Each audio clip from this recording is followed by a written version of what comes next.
Hi, and thank you for watching TargetedWest.com. This is DJ Kris.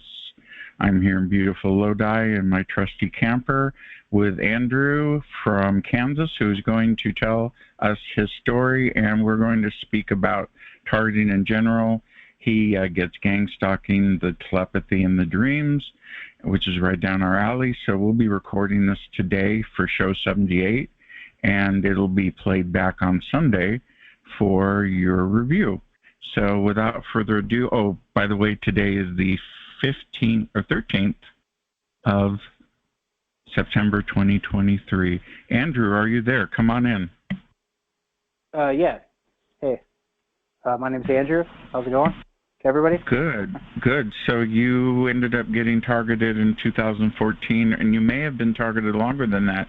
Can you explain how your targeting works in a small little blurb? Yeah. So it's anybody who's experiencing this program obviously know it's really hard to explain this into small nuggets, and I do want to say that this is most likely stuff that people that are real targets have heard before. We were all experiencing this kind of stuff, but the reason that I found your show and I want to come on it is just to be another person that says, hey, me too, kind of, and this is happening to me too. And so we can kind of get some, hopefully someday, these people that are perpetrating it will get persecuted, and so that's my motivation for doing so.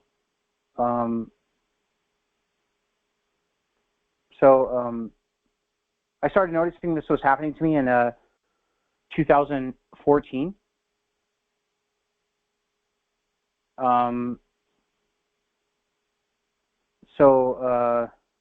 Let me start off by saying I'm a victim of what's known as electronic harassment and gang stalking. So these are probably terms that people that are listening to me are familiar with, and I don't necessarily like these terms, but I don't like these labels, I guess. But these are the most labels are, that's what they do to us in psychiatry. So yeah, right. So I don't necessarily agree with these titles or labels, but these are the most commonly used. The word TI or targeted individual. But I am one of those. I first noticed that this was happening to me in 2014, but I do believe, and I'm pretty sure that it was happening to me a long time before that. And the more that I do research, I'm pretty sure that it was happening to me from birth, because I've seen the same. I'm going to call it a PI group, or a group of people following me way before 2014. So when you see the same people in multiple different states that follow you around and do stuff, it's not a coincidence. That's called stalking. But when you're young and you're just, I guess the word naivete, a French word, that kept me from actually understanding what was happening to me, applies, I guess. So I'm really nervous. You were followed all throughout the country with the same people. Now, did they come into your telepathy at all and talk about you or describe you when they're following you? Occasionally. So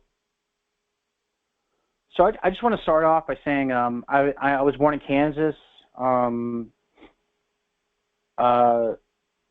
Pretty conservative family. Grew up in a real conservative church. Excuse me. My mom remarried to military here in Kansas.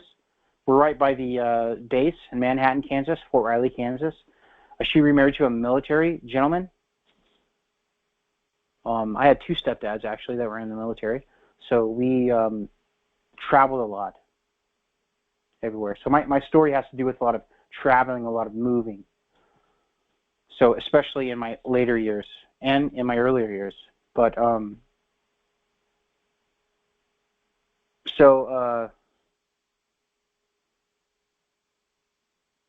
I just want to say that, well, how do I begin this? So in 2014, I first started noticing this was happening to me in my stepdad, or in my dad's apartment in Kansas City. So I came to live with him after being severely gang-stalked on the West Coast and kind of retreating back to my father's house in Kansas City. So I came back to my father's house in Kansas City kind of in fear and just didn't know what was going on, and kind of got my life together a little bit, and then decided my story has to do a lot with chemical substance use, especially methamphetamines. And I know people hopefully hear people that are on the spot or on the show. You might get the rolling eyes, like, oh, okay, methamphetamine user, okay. Well, I succumbed to that drug, which is a disease all of its own too. My friends were doing it, so I got involved in it too, and that's how my telepathy started when I was high. So yeah, there's nothing to be ashamed of. Keep going. Sure. And I kind of just want to get a brief rundown of my story, and then I'm going to go later on into my theories about how this crime is getting perpetrated. But in 2014, I kind of retreated to my father's house after getting severely gang-stalked on the West Coast. And that's the first time I noticed this. And so I had the gang-stalking, and I had the voice-to-skull. The first time I experienced voice-to-skull, or I guess I actually noticed it.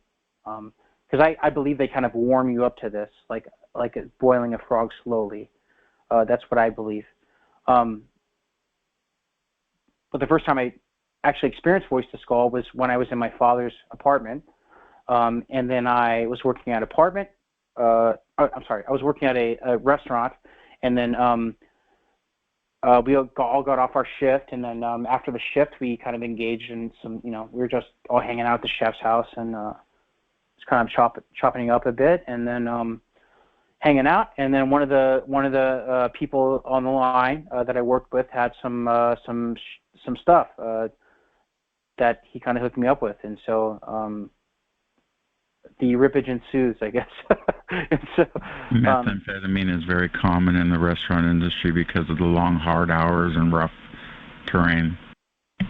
Sure, yeah, and especially in the Midwest and the West Coast. And cocaine, yeah, both of them. Mm-hmm. Yeah. So this specific incident, I don't want to get enlarged too on right now, but I'm going to try to chop all my experiences up into little bits.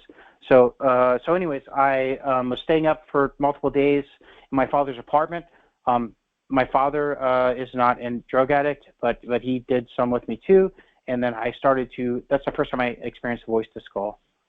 And it was very horrible because I did not understand what was going on. I literally thought somebody was upstairs with a chainsaw living inside of the walls, about to come down and kill me and my father and cut both of our heads off.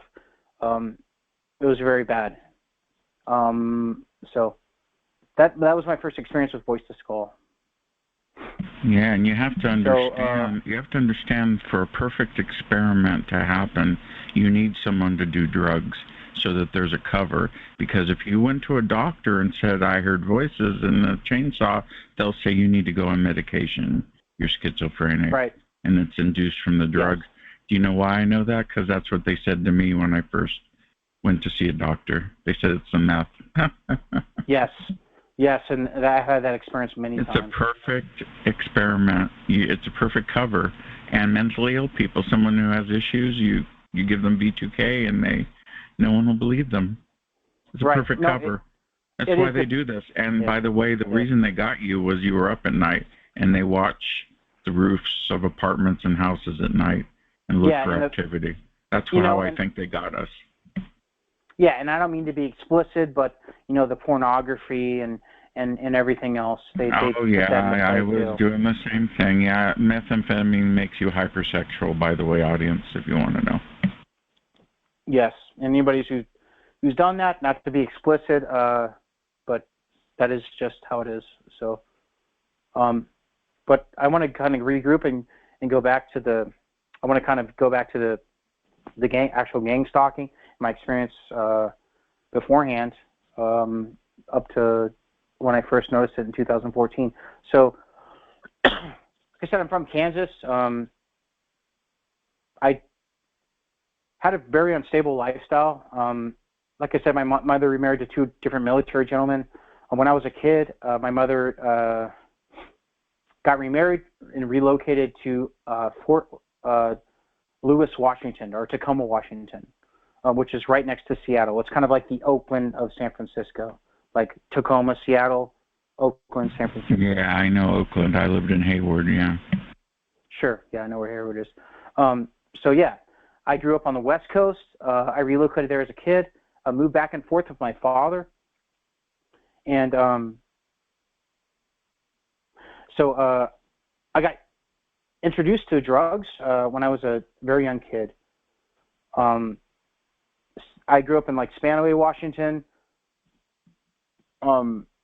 which is kind of like a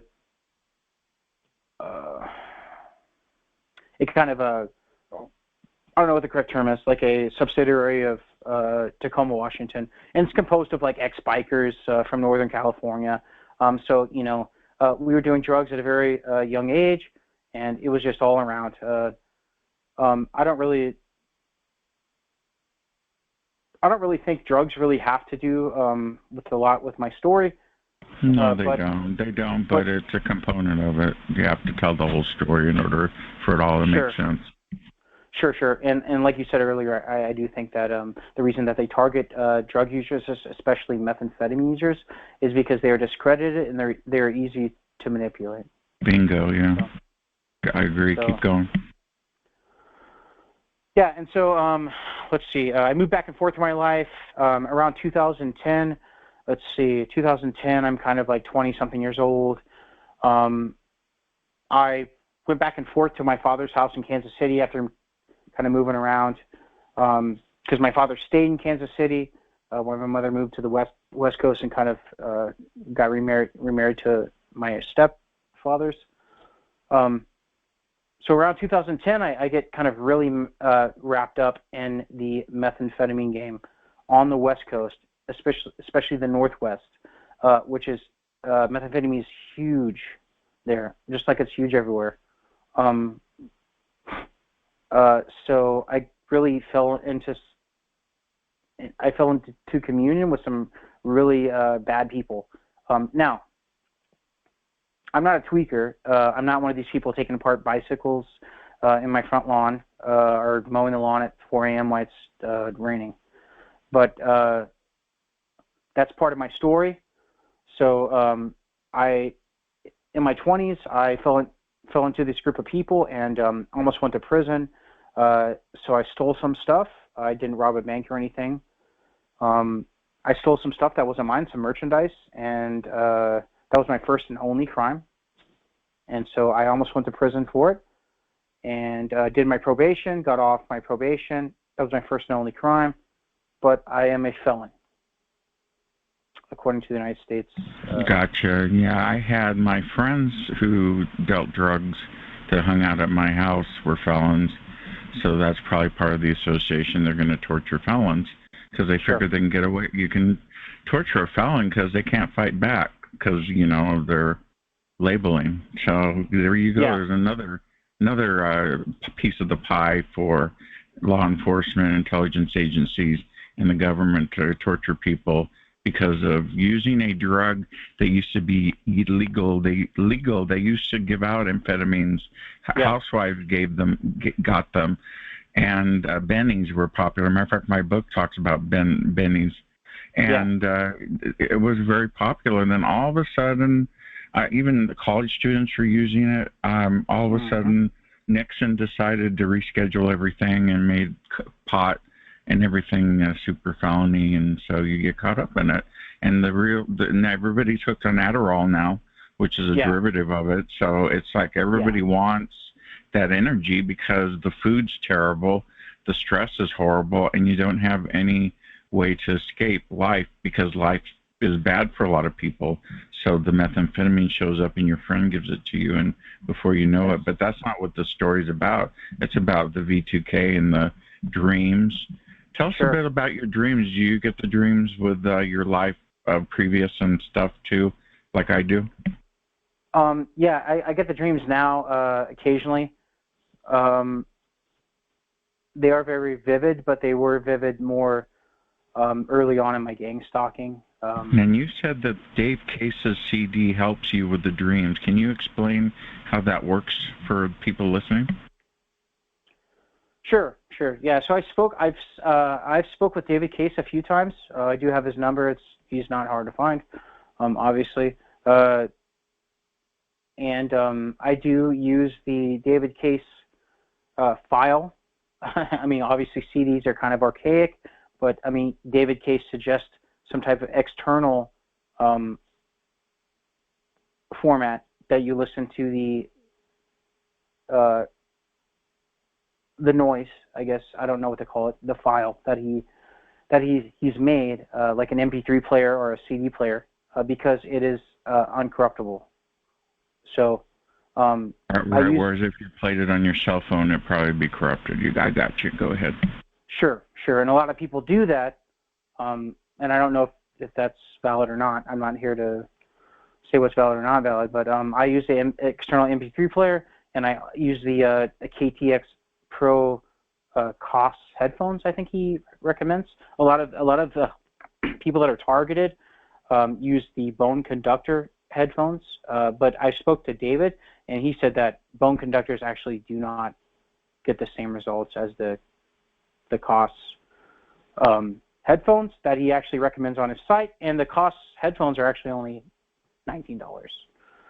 I used COS headphones in my DJ career back in the 80s. It's actually a Radio Shack product, but it was made by COS. Oh, wow. Okay. What a coincidence. But yeah, I guess there's something with David explained it to me. And I guess he actually spent quite a bit of money just kind of doing tests on this. Yeah, COS makes the best. They're full frequency, which is probably why he recommends them. Sure, there's something about he explained it to me. He's an electrical engineer out of Missouri. But he explained it to me. He said there's something about the coil, like the metal coil inside of the COS headphones that will, the wave file, you have to use a wave file, and the noises that he makes, I guess I'm explaining as noises, that blocks the signal in your head. That's the best way I can explain it without. I'm not a. It ends up helping you with your dreams, apparently. Yeah, and long story short, when I listen to it, so here's what I do.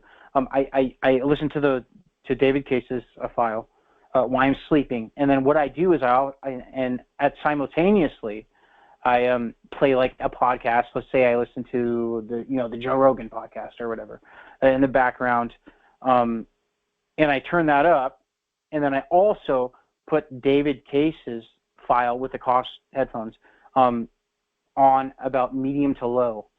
And so simultaneously I'm listening to a podcast, and then I'm also hearing the David Case file. And so now I'm not claiming that it cures my V2K because I still get 24/7 voice to skull, but it has helped it tremendously. And so it's helped it out so much that when I wake up, the first 2 or 3 hours that I'm awake, it's silence. I do not hear any voice to skull. So I'm not sure. I like to contribute it to the David Case CD. I'm not saying it does. I'm not saying it doesn't. But that's been my results. So in my case, my voices start at 8 a.m. So I get a little respite before that. That's when I write my books, is between 6 and 8 a.m. And I actually wrote in my book that, here they are, it's 8 a.m.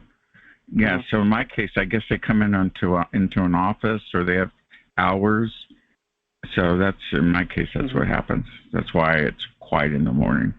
Also quiet when I turn all the fans off, too. So what? Yeah, okay. Yeah, that's another thing I wanted to say about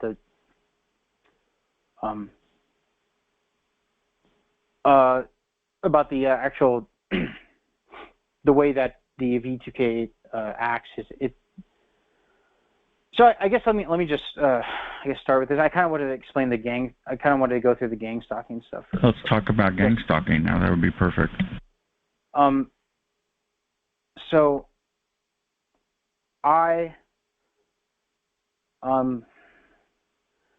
told you that I first started experiencing this stuff in 2014. So I went traveling around in my adult youth. I just want to wrap this up and kind of get a summary, so we don't go on and on about it, because we've all heard the same stuff. But so I don't need to reiterate it. But I just kind of want to give a brief overview. So 2014, I first started noticing this. In my youth, I was kind of like a real rogue type of person. I literally have hitchhiked all over the country. And especially after in 2010, when I was in the Seattle area and I got out of that criminal case, and I kind of just, after that happened, I got off probation. I kind of just, hey, I'm going to go see the world. And so I kind of wanted to be a chef. And so I was like, hey, I want to travel around to these cities. I went to Portland, San Francisco, Austin, Denver, North Carolina. I mean, I went all over the country. So I would really go traveling around to these different cities and just kind of like working in upper scale restaurants, trying to be, I didn't have money to go to school, so I just would kind of just learn stuff from each restaurant I went to and just trying to be like this real kind of chef kind of guy. In my head, it was kind of romantic, but honestly, I kind of partied up a little too bit. I wasn't necessarily doing methamphetamine or doing any hard drugs. Occasionally I did, but it was mostly just drinking and just kind of partying. A lot of alcohol use in the restaurant industry, yeah. Sure, yeah, and it's, it's just, you know the story. Why? Because it's there. Nobody finished the bottle. Yeah, and there's, how it is. There's sex, drugs, and, rock and roll. Whatever. Yeah. So, but anyways. So you got gang stalked by the same people in different states, you told me. Yeah, so long story short, 2014, I first started noticing this. I was in Santa Rosa, California, which is a kind of near the Bay Area in California, outside of San Francisco.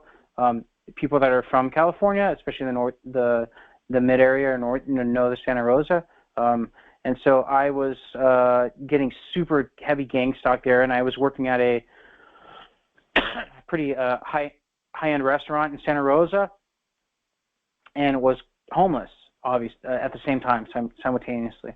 And so I noticed that there was a bunch of gang members, literally, like these are like people with like neck tats and teardrops on their face and tattoos, sleeves and stuff. Like it's some pretty dangerous looking people following me around the town.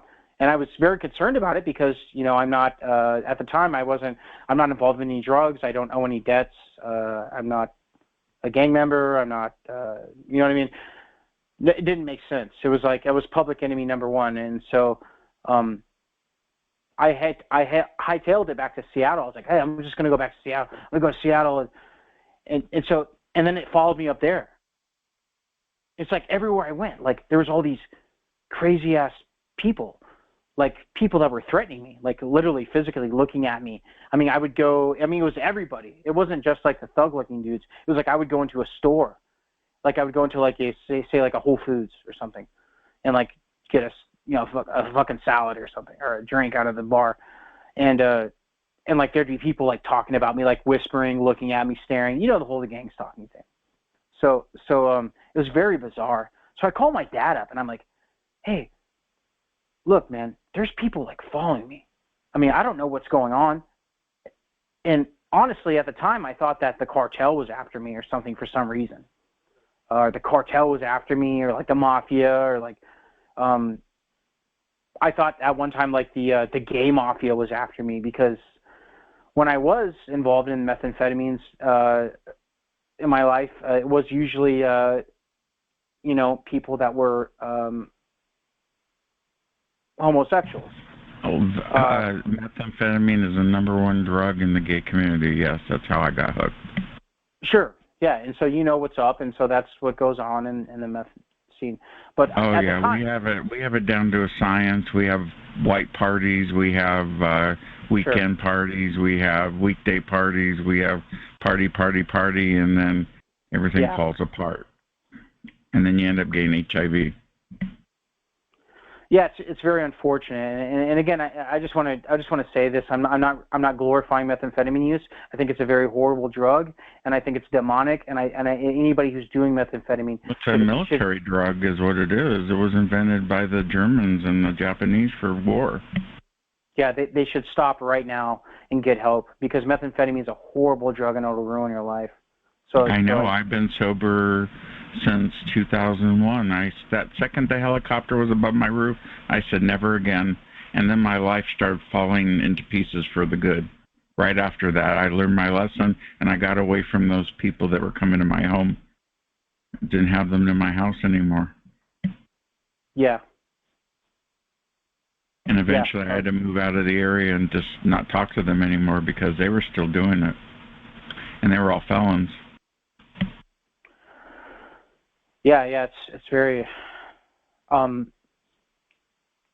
so just to continue my story, so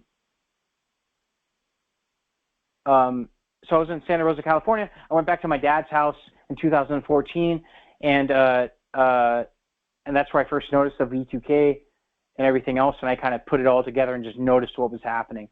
So when I went from Santa Rosa on a bus ticket that my father, actually I went from Santa Rosa to Seattle, and my dad purchased a bus ticket, a Greyhound bus ticket, to go back to Kansas City. This is a very long ways from Seattle to Kansas City, on a bus, especially when you're getting gang stalked.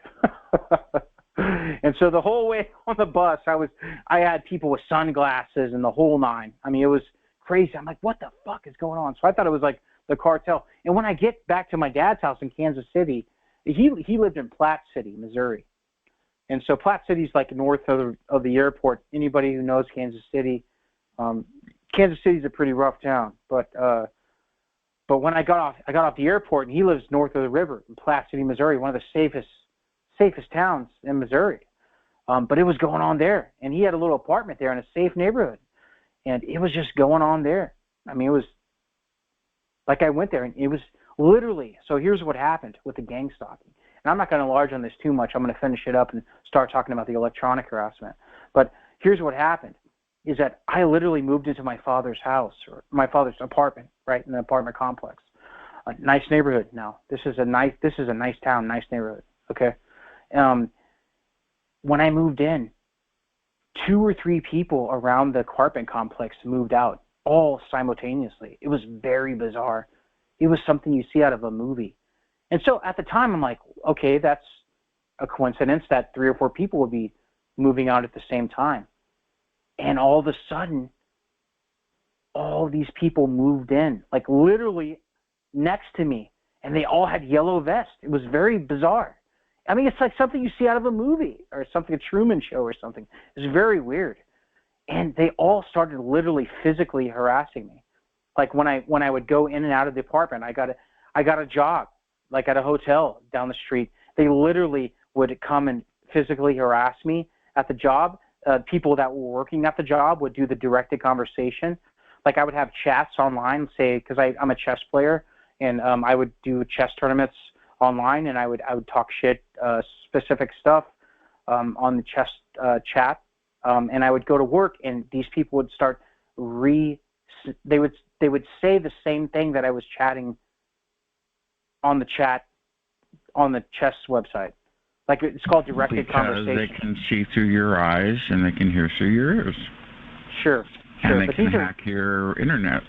And so they gave that information to them to freak you out. Yes. And so, okay, so we got a picture of the gang stalking, and I don't really need to because we all, people that are really targeted on here, and I'm sure there might be some perps on here. If you are, fuck off. But if you're not, then if you're a real target, you know what I'm saying. So I don't really need to go over the targeting. We all know what's happened, direct conversation, the blinking lights, the following, in and exit. We all know that happens. So now I want to talk about the electronic harassment.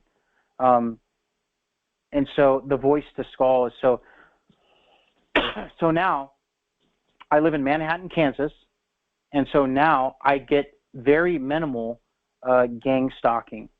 Now, if I did decide to get high on drugs again, or when I get, I am not completely sober. I do drink. If I do get completely sauced, for some reason they will send minute gang stalking my way.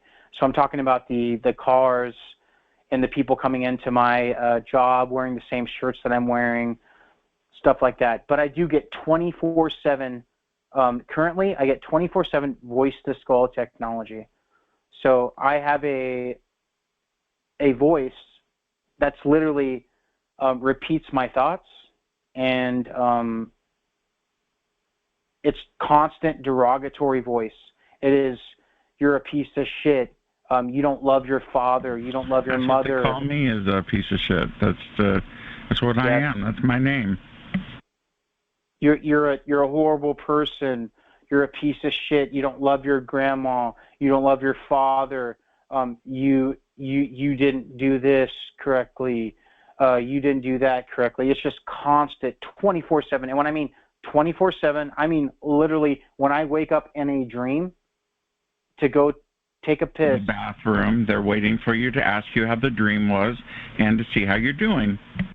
Yeah, and it's all derogatory. We're in the same program. Yes, unfortunately, and it's not. And so here's a couple of things I wanted to say of who I believe is perpetrating it, and just some minute specificities on just so other people that are experiencing this can identify.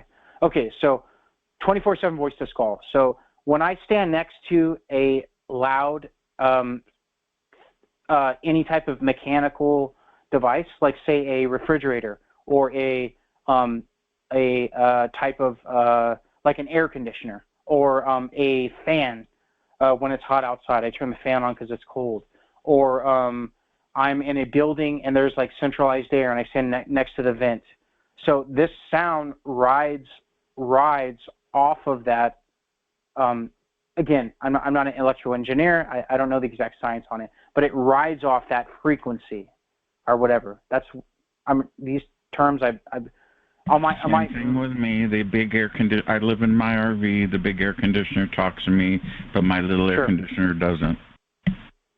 Right. So people that are actually targeted and actual TIs know what I'm talking about, and so that's Kris, how I tell. Do you know that's my secret test? Is if you bring that up, I know without a shadow of a doubt that you're getting the telepathy, because that's what people complain about is turning on fans, lawnmowers, anything. Yeah, they take any signal and they ride off of it. They send incomplete signals, I believe, and it's like a vortex that the signal or the sound of the fan amplifies the voice. And I believe that that's part of physics, and it's a simple but complicated to us physics solution. And that's what they did. They came up with a way to use physics against us. So, yes, unfortunately. And so that's essentially what's going on with me. And so anybody who is experiencing this knows what I'm talking about. They know exactly what I'm talking about. Anybody who's not experiencing voice to skull has no idea what I'm talking about. So it does ride off other sounds. So I'll give an example. Like if I wake up in the night and even my sound, I don't mean to be explicit, but the sound of my urine hitting the bowl, it like rides off of the signal. Even the David Case CD, when I first put it in, it has noises and it's but it'll literally like ride off the signal. But eventually it diminishes, and this is kind of why I believe this David Case CD, for myself, in cahoots with other sounds in the background that you pay attention to. Because I believe it also is mine. Do you happen to have Dave Case's website we can go to get it? Yeah, you should. I do have it, but you should be able to quickly Google it. Just put David Case anti-tinnitus V2K, and it should pop up. If you can't find it. Good. Yeah, thank you. If we need help finding him and getting solutions for people, I'll have them email me at djchris@targetedwest.com. Yes, and I would recommend listening to like a podcast in the background, and then because I've spoken to David Case on this, and he recommends it playing on low to medium, and then I listen to a podcast in the background, so my mind is focused on the podcast, but his file is playing in the background. So it really does, while I'm sleeping, jam up this whatever signal or frequency they're using. Again, I'm not saying that it cures it, because it obviously doesn't, because I still get the voice to skull. But it definitely helps you while you're sleeping. And like I said, some days I'll wake up and I literally hear silence for about 2 to 3, sometimes 4 hours, and then it starts up again. Yeah, I get the same thing, and in my case, I don't really pay attention currently, but I was at one time, and they started at a specific hour. And they tell me, they say, oh, we're in Sacramento, so that's our office hours. I go, yeah, sure, you're in Sacramento, you're everywhere. Yeah, and I would recommend, and this is what David said to me too. Side note, David is not a victim of V2K, or never was, but he was a victim of what he calls artificial tinnitus. So you have to kind of put that into mind too. But I spoke to David, and you can never, and this is what I recommend and what David recommends, you can never respond or think back to, because if you're getting V2K, it's not really a voice, you hear it in your head. And people that are experiencing V2K know exactly what I'm talking about. So you don't hear it, but you hear it, but it's like it's in your head. The best way I could describe it is like if you were sitting in a room and somebody was talking in the next room about you. That's the best way I could describe it. Although in my early... they do skits about being in the next room too. Yes, and when you don't know about this technology, they can direct the V2K to different... Of course, I know what it is now, so they can't do these type of shenanigans on me now. But when earlier, especially when I was getting high, and I was up for a couple days, they will really fuck with you. I mean, they'll make you think it's like the cat, and they essentially want you to do something crazy and act up and get yourself locked up. They got me to call 911 one night. Yeah, I came to my senses and said, "Oh, I'm sleep talking. I'm sorry, officer," and I hung up. And then I thought I saw it. And they did the holograms on me too, by the way. Yeah, and so here's another thing. In the last couple months, I have talked to multiple targets, and so this is why I believe, and I hope so, that this is going to be coming to a close sometime, hopefully soon. There's so many people this is happening to, especially after the COVID thing. Now, I'm not a conspiracy theorist, but I do believe they are using nanotechnology via smart dust, chemtrails, water, food. I'm not 100% sold on this. I'm not a conspiracy theorist, but to me, they're making your body a receptor of this technology. And so that is true, because geoengineering involves aluminum, strontium, barium, and barium lights you up, man. If in order to do interferometry, which is a look at places on the Earth in minute detail, they have to have it lit up, and that's what they do, is use the aluminum shaft. Yeah, and so I'm not a very smart person, but to me, it's just all the research I've done. It does make sense, and that they are using some type of nanotechnology to make your body a receptor to this frequency. When you're experiencing the voice to skull, when you're experiencing the voice to skull, I believe, and again, I'm not somebody who's super educated or an engineer. I'm not saying I know everything, but to me, it just makes sense that you hear it everywhere you go, underwater, in walk-in refrigerators, at my grandma's house, in my house, in the closet, in the kitchen, everywhere I go. So this is obviously coming via satellite. And so, this is what I believe, that it rides off frequencies like we've discussed, like, via, you hear it next to the refrigerator, next to the air conditioner. So I believe that this frequency is getting via satellite, and it's getting bounced off of other electronic things, which like 5G towers. I hear it louder next to telephone poles. So I mean, this rides off electricity, obviously. So I don't, like I said, I don't know all the ins and outs. It also uses electricity. Yeah, technically the electricity in your home can be used as a weapon, and they can use that to monitor you. And they've actually used music and communication over electric wires, and it could come from satellites, cell phone towers, and such. And a lot of it is quantum entanglement. So no matter where you are or what you're doing, that computer, the super quantum computer in you, are going to be connected. That's part of Einstein's spooky theory that made him so scared, that you can have a longitudinal signal going using quantum theory and entanglement through your brain and a quantum computer, and that's not going to degrade no matter what. And I believe they're using masers, not lasers, but masers, because a lot of people complain about teeth problems with radiation. Yeah. So that's how I figured it out, and I'm still learning myself.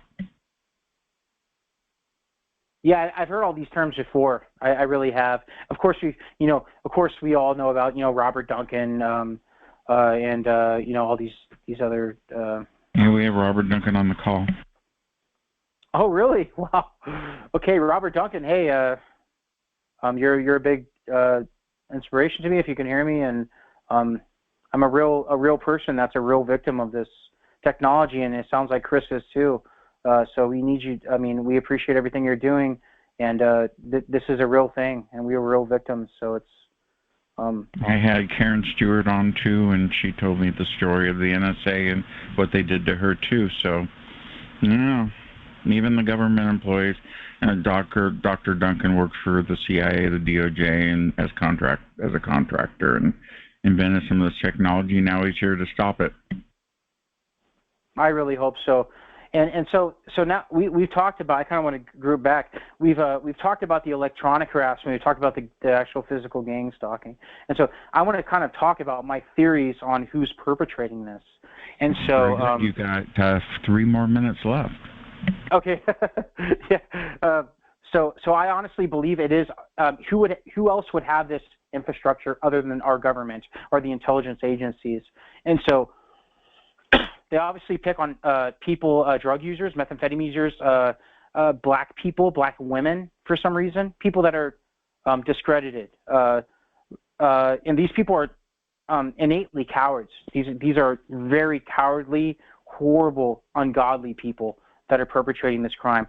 So I honestly believe it is the intelligence agencies, the CIA, quote unquote, the deep state, that is perpetrating this. And they want you to believe that it is some person in a white van parked out.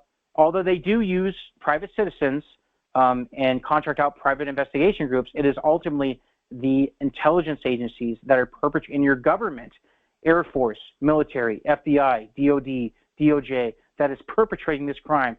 And I honestly believe that you are placed on some type of watch list.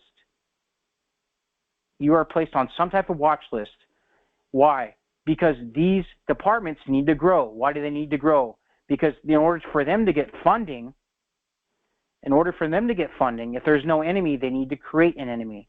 So right. Who's the enemy? They used the FISA courts in '78, and that's part of the church committee that was created, and it was used against us. So they easily get anyone put on a list through the FISA court. Yeah. So you've all heard all the stuff I'm saying, and Kris, it sounds like you've been around a lot longer than I have. But, I just kind of wanted to give my take on it and my experience. So. Very good. It's been a very good interview. Let's go ahead and open up the call to Q&A mode to open mic and see if anybody has any questions for Andrew.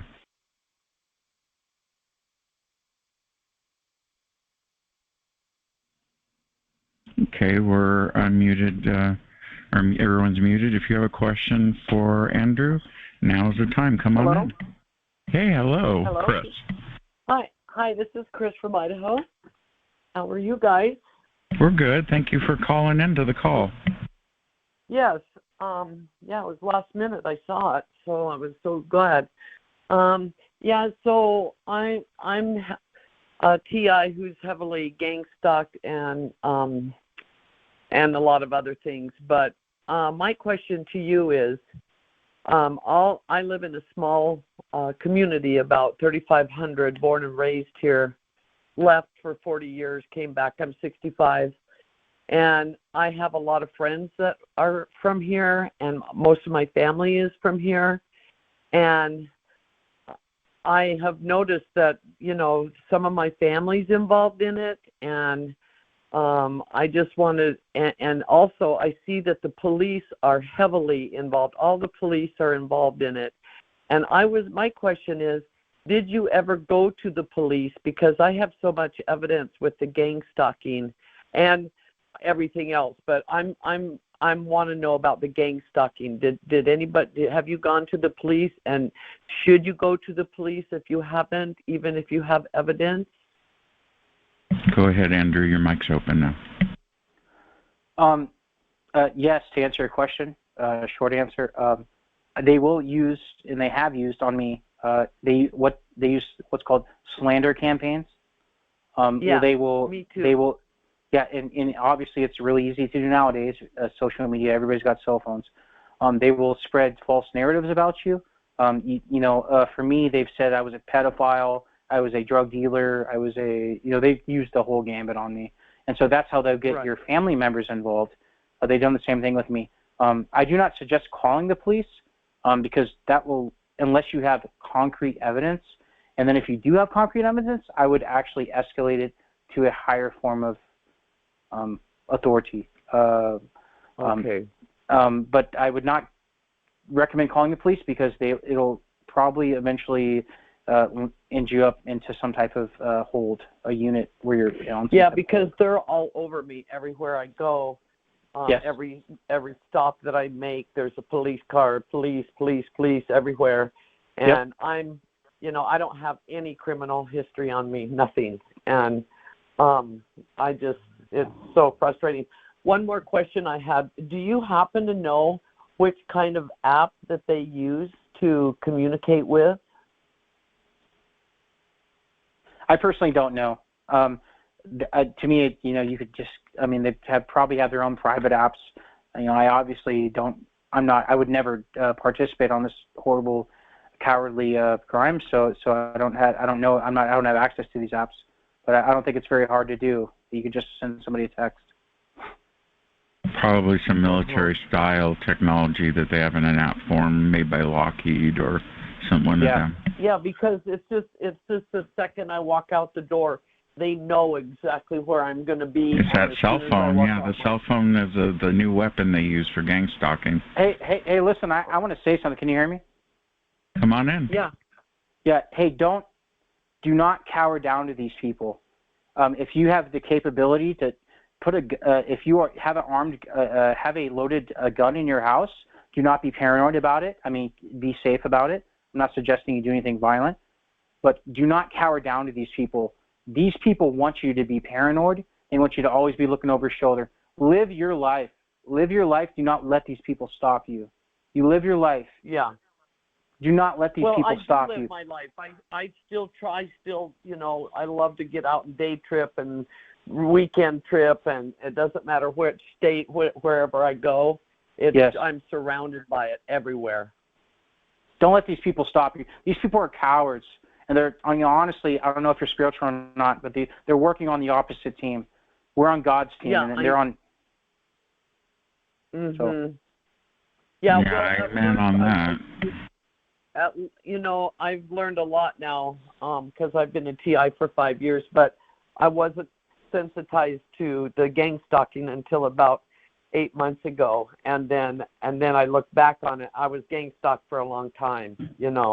I just didn't know it, but they did a number on me, and so then that sensitized me. But these people are cowards. So frustrating.